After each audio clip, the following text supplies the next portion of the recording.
안녕하세요. 어, 저는 한국에서 연희 육부를 섬기고 있는 이승우 목자입니다. 한국 UBF 일용할 야식 부장으로 헌신하고 있습니다. 제가 오늘 발표하는 그 강의 제목은 영적인 성숙을 위한 말씀 묵상이고요. 부제는 일용할 양식을 통해 영적인 성숙에 이르는 길입니다. 오병이어 같은 이 강의인데 축사해 주시도록 기도드립니다.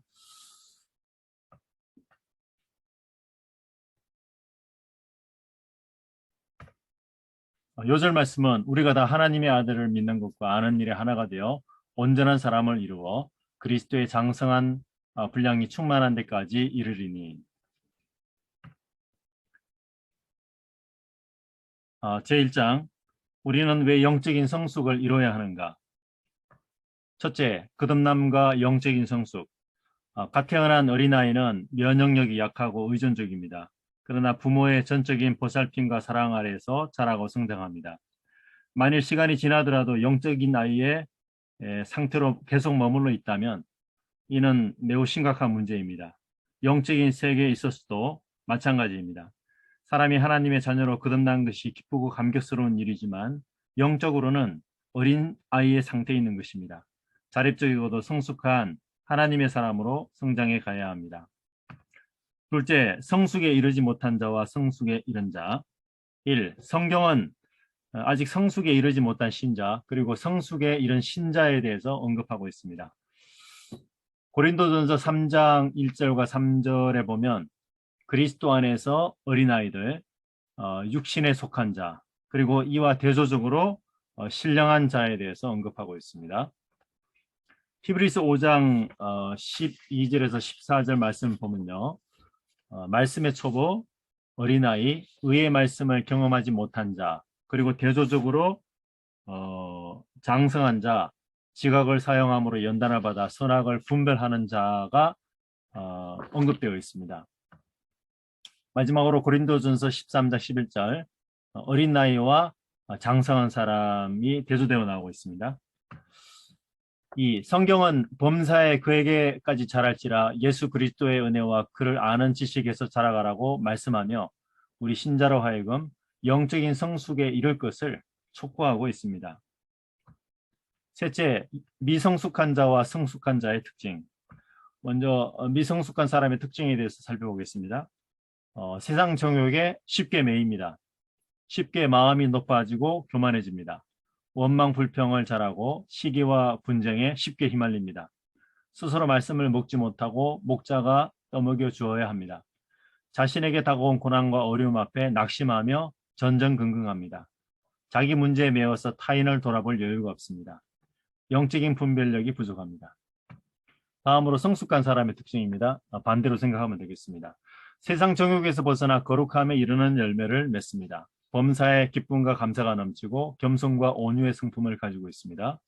스스로 말씀을 먹을 뿐 아니라 타인에게 말씀을 나눠줍니다. 고난과 어려움이 다가오더라도 그것을 이겨낼 힘이 있습니다. 자기를 뛰어넘어 타인을 죄로부터 자유케 합니다. 지각을 사용함으로 선악을 분별하는 영적인 분별력이 있습니다. 넷째, 영적인 성숙의 목표입니다. 영적인 성숙이란 우리를 예수님의 형상으로 변화시키시는 성령의 사역입니다. 결국 우리가 예수님을 닮아간다는 뜻이죠. 사도 바울은 우리의 영적인 성숙의 목표는 바로 예수 그리스도이심을 가르쳐주고 있습니다. 다음으로 제2장입니다. 우리는 어떻게 영적인 성숙을 이룰 수 있는가? 첫째, 영적인 성숙의 수단, 하나님의 말씀. 영적인 성숙을 위한 여러 수단이 있을 수 있습니다. 그중 가장 중요한 수단은 바로 하나님의 말씀입니다. 조나단 에드워드는 은혜의 수단 중 최고의 어뜸은 바로 하나님의 말씀이다. 말씀은 모든 은혜의 수단의 총합이다라고 하였습니다. 둘째, 베드로전서 2장 2절 나옵니다. 예. 둘째, 말씀 생활의 도구.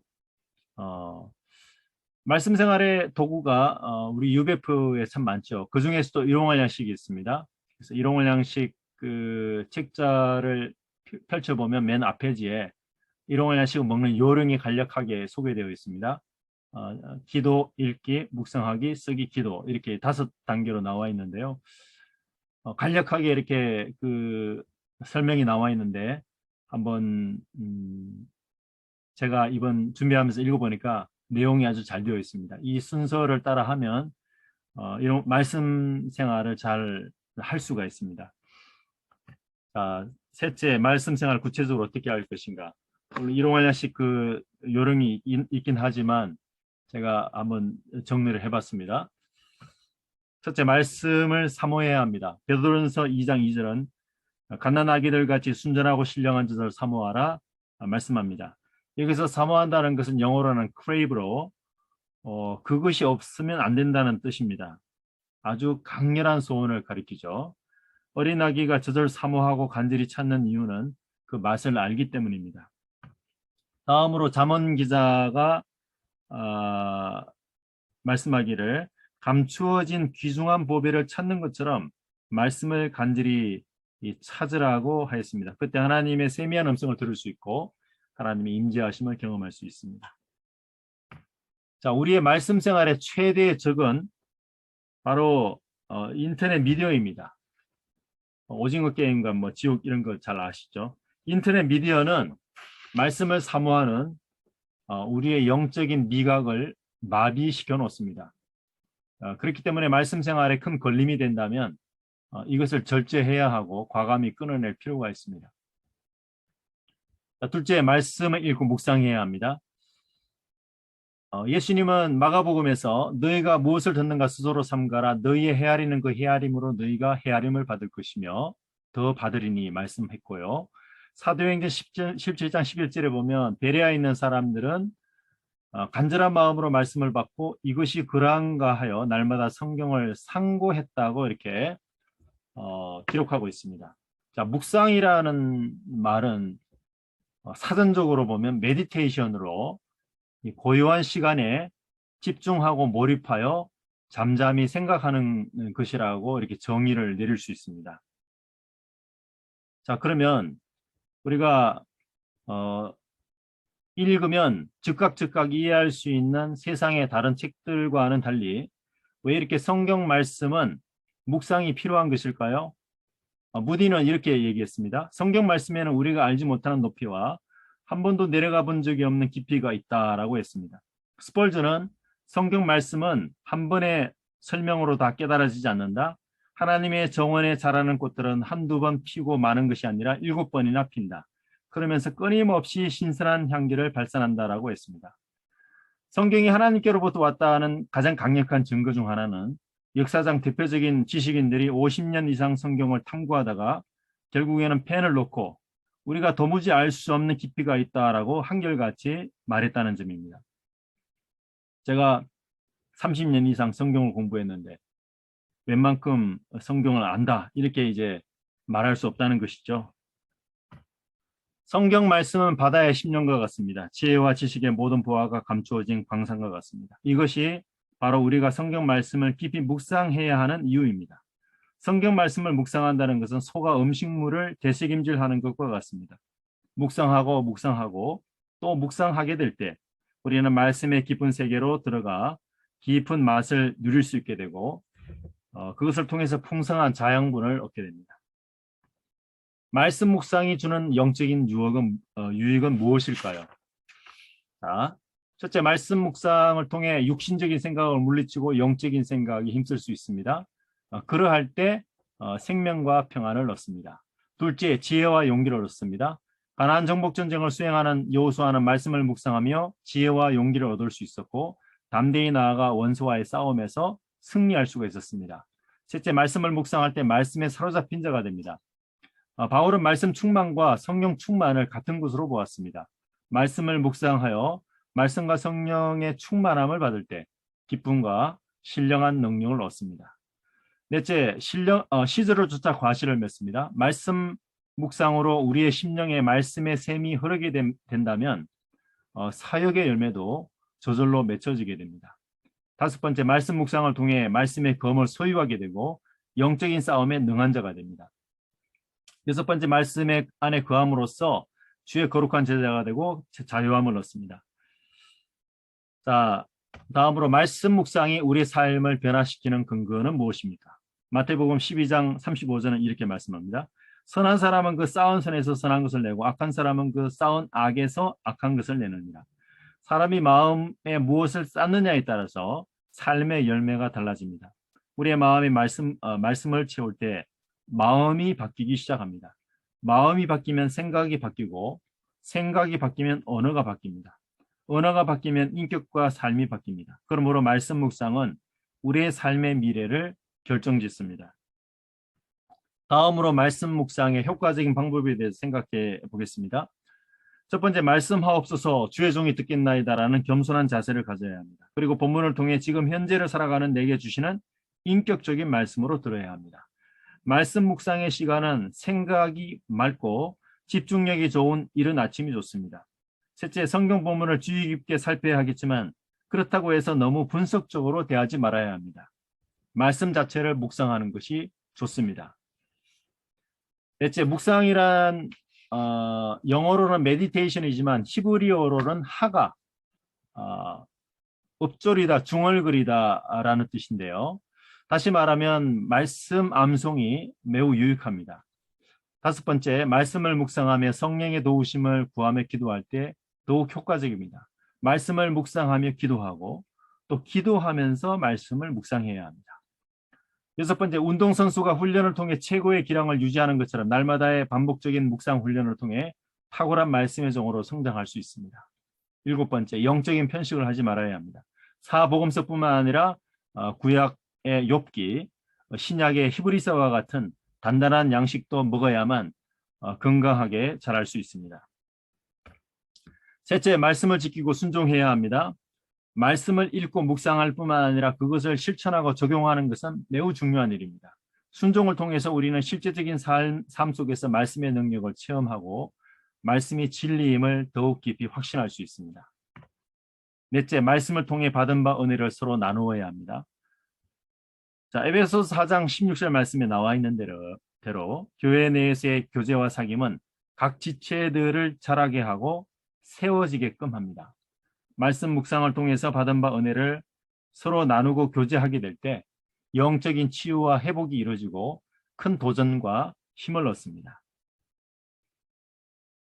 다음으로 제3장 한국 UBF의 1년 365일 일용할 양식 먹기 운동. 한국 UBF에서 1년 365일 동안 한 번도 빼먹지 않고 양식을 먹는 운동은 2010년부터 시작되었습니다. 이를 시작한 취지는 말씀 묵상의 열기가 더욱 뜨거워지도록 하기 위함이었습니다. 그래서 2010년도에는 11명이었고요. 2011년도에는 13명이었고 또 2021년도 12년이 지났죠. 작년에는 216명이었습니다. 광주 일부는 자그마치 32명이 이 운동에 동참했습니다. 그래서 이 운동이 또 한국뿐만 아니라 전 세계로 이렇게 확장될 수 있도록 그런 간절한 바람입니다. 마지막으로 일용한식을 통한 영적 성숙의 사례입니다.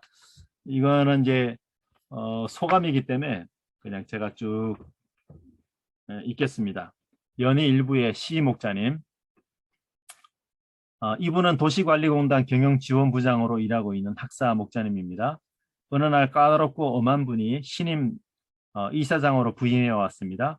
그분은 마치 적폐청산을 하고자 단단히 마음먹고 들어온 것 같았습니다. 시 목자님은 이사장이 주관하는 월수금 오전 9시 간부 티타임 회의에 들어가야 했고 점심 식사도 이사장이 다른 외부 약속이 없으면 같이 먹어야 했습니다. 전생에 내가 무슨 큰 죄를 지었길래 이런 분을 곁에서 모셔야 하나라는 한탄이 저절로 터져나왔습니다. 이사장이 콘으로 몰아붙일 때에는 사직서를 써야 하나라는 심각한 고민에 빠져서 밤잠을 이루지 못했습니다. 그러나 낙심하지 않고 전에 해왔던 것처럼 양식 생활을 감당했습니다. 아침마다 지하철로 출근을 하는데 순수하게 지하철 안에 있는 시간은 50분입니다. 출근 방향이 외곽 지역으로 역방향이라 항상 앉아서 갈 수 있었습니다. 이 시간에 양식 본문을 묵상하고 기도하며 양식을 썼습니다. 회사에 출근하면 요절 말씀을 회사 다이어리 날짜칸에 적어놓고 하루 일과를 시작했습니다. 아침마다 일용할 양식과 기도로 영적인 무장을 하고 나아갈 때 밝은 얼굴로 그 이사장님을 대할 수 있었고 모든 업무들을 능력 있게 감당할 수가 있었습니다. 나중에는 이사장님이 내가 너무 일을 몰아붙여서 미안하다. 내가 구상한 계획을 이행하느라 참 고생이 많았구나라는 말을 해주었습니다. 시 목자님은 어려움의 때 양식을 통해서 하나님을 간절히 찾게 되었고 하나님이 방패요 구원이심을 체험하게 되었습니다. 그리고 상사와 동료로부터 큰 신뢰와 인정을 받을 수 있게 되었습니다. 두 번째로 나의 간증. 저는 최근에 말로 다 할 수 없는 고난을 겪었습니다. 주님을 만나고 지금까지 목자 생활을 해오면서 겪었던 시험 중에 가장 크고도 맹렬한 시험이었습니다. 수년간 이 시험은 계속되었습니다. 어떤 선교사님이 저에게 메일을 보내어서 이렇게 격려해 주셨습니다. 이승호 목자님, 이제 산전수전 다 겪고 공중전까지 치르셨으니 오직 하나님의 은혜 안에서 강건해지십시오. 이 말이 잠시 위로가 될 수는 있었으나 마음에 가득했던 갈등과 회의 그리고 어둠이 떠나가는 것은 아니었습니다. 그런데 양식을 먹고 묵상하는 중에 시편의 한 말씀을 보게 되었습니다. 그 순간 눈이 확 뜨였습니다. 시편 84편 6절 그들이 눈물 골짜기로 지나갈 때 그곳에 많은 샘이 있을 것이며 이른 비가 복을 채워주나이다. 아니, 어찌 성경에 이런 말씀이 있을까? 참으로 신기하고 놀라웠습니다. 어찌 보면 단순한 말씀 같지만 이는 저에게 하시는 하나님의 말씀이었습니다. 저는 깨달았습니다. 아하, 사람이 눈물 골짜기를 지나는 것이 힘든 일이지만 바로 거기서 많은 은혜의 샘물이 터지고 성령의 단비가 내려오는 축복을 얻는구나. 이것은 고난을 겪지 않고서는 결코 누릴 수 없는 영적인 축복이구나. 저는 고난과 어려움에 처해 있는 자신에게 두신 하나님의 선하신 뜻을 알 수가 없어서 괴롭고 답답했습니다. 길이 보이지 않았습니다. 그러나 하나님의 생각은 제 생각과 다르며 하나님의 인도하시는 길은 제가 원하는 길과 달랐습니다. 아니, 훨씬 차원 높은 것이었습니다. 하나님의 소망은 바로 제 영혼으로부터 은혜의 샘물이 터져나오는 것이었습니다. 저는 이 말씀을 통해 만일 내게서 은혜의 샘물이 터져나온다면 메마른 광야길을 종일 걸어가도 곤비치 않을 것이며 나 자신뿐만 아니라 내게 맡겨진 영육간의 자녀들을 풍성하게 먹일 수 있겠구나라는 큰 소망을 가질 수 있었습니다. 하나님이 선하시다는 확신 속에 마음의 평안과 위로를 얻게 되었습니다. 캠퍼스 목자로의 부르심을 다시금 견고히 붙잡고 어느 곳에 있든지 무엇을 하든지 하나님을 기쁘시게 해드려야겠다는 중대한 결심을 드릴 수 있었습니다. 저에게는 사춘기를 지나고 있는 딸이 있습니다. 그가 게을러서 자신의 방을 청소하지도 않고 막말을 하고 말도 안 되는 억지를 부리는 모습을 보일 때 과연 그가 성인이 되었어도 사람 노릇을 할 수 있을까? 요즘 자립하지 못하는 캥거루족도 많다고 하는데 그가 캥거루가 되면 어떡하지? 라는 두려움과 조바심이 있었습니다. 너는 왜 그 모양이니? 정신 상태가 완전히 글러먹었구만. 똑바로 안 해? 라고 야단을 치며 딸에게 많은 상처를 주었습니다. 저와 딸 사이의 갈등의 골은 점점 깊어갔습니다. 이 문제로 염려하느라 밤잠을 이루지 못하기도 했습니다. 그러나 말씀을 묵상하는 중 고린도전서 13장 11절을 통해 중요한 진리를 깨달았습니다. 내가 어렸을 때에는 말하는 것이 어린아이와 같고 깨닫는 것이 어린아이와 같고 생각하는 것이 어린아이와 같다가 장성한 사람이 되어서는 어린 나이의 일을 버렸노라. 이 말씀은 딸이 비록 지금은 어리고 부족하지만 장성한 사람이 된다면 어린아이와 같이 미성숙한 것들을 다 버릴 것이라는 믿음을 갖게 했습니다. 무엇보다 하나님이 딸을 돌봐주시고 키워주실 것이라는 믿음을 갖게 했습니다. 저는 지금까지 딸이 바뀌어야 한다고 생각했으나 딸은 바뀌지 않았습니다. 그러나 말씀을 통해서 저 자신이 바뀌게 되니 딸도 바뀌기 시작했습니다. 저를 향한 딸의 반발심이 완화되었습니다. 제가 딸의 현재 있는 모습 그대로를 받아주니 갈등은 조금씩 사라지게 되었습니다. 제가 이 이야기를 하니까 부산교대 유배부 책임목자이신 조다니엘 목자님은 아주 중요한 사실을 깨달으셨군요. 라고 말해 주었습니다. 이상에서 다윗이 시편에서 주의 법이 나의 즐거움이 되지 아니하였으면 내가 고난 중에 멸망하였으리다 라고 고백한 것처럼 말씀 묵상은 저로 고난 중에 멸망당하지 않고 살아나게 했습니다. 어려운 문제를 해결할 수 있는 지혜와 영감을 얻게 했습니다. 제가 일생 동안 말씀을 사모하고 묵상함으로 영적 성숙의 경지에 이르고 보배로운 캠퍼스 구성회사에 귀히 쓰임 받는 자가 되기를 간절히 기도를 드립니다. 마지막으로 이제 5번 제5장 결론입니다. 우리는 그리스도의 장성한 분량에 이르기까지 영적인 성숙을 이루어야 합니다. 날마다 꾸준한 말씀 생활은 우리를 영적인 성숙의 경지로 안내합니다. 말씀이 없이는 영적인 성장과 성숙이 있을 수 없습니다. 하나님께서 우리에게 일용할 양식을 먹는 아름다운 전통과 유산을 허락해 주심을 감사드립니다. 우리가 날마다 양식을 통해 말씀 묵상에 헌신함으로 예수님의 형상을 닮아가는 영적인 성숙에 이르기를 간절히 기도드립니다. 한마디 일용할 양식을 통한 말씀 묵상이 우리를 영적인 성숙의 세계로 인도합니다.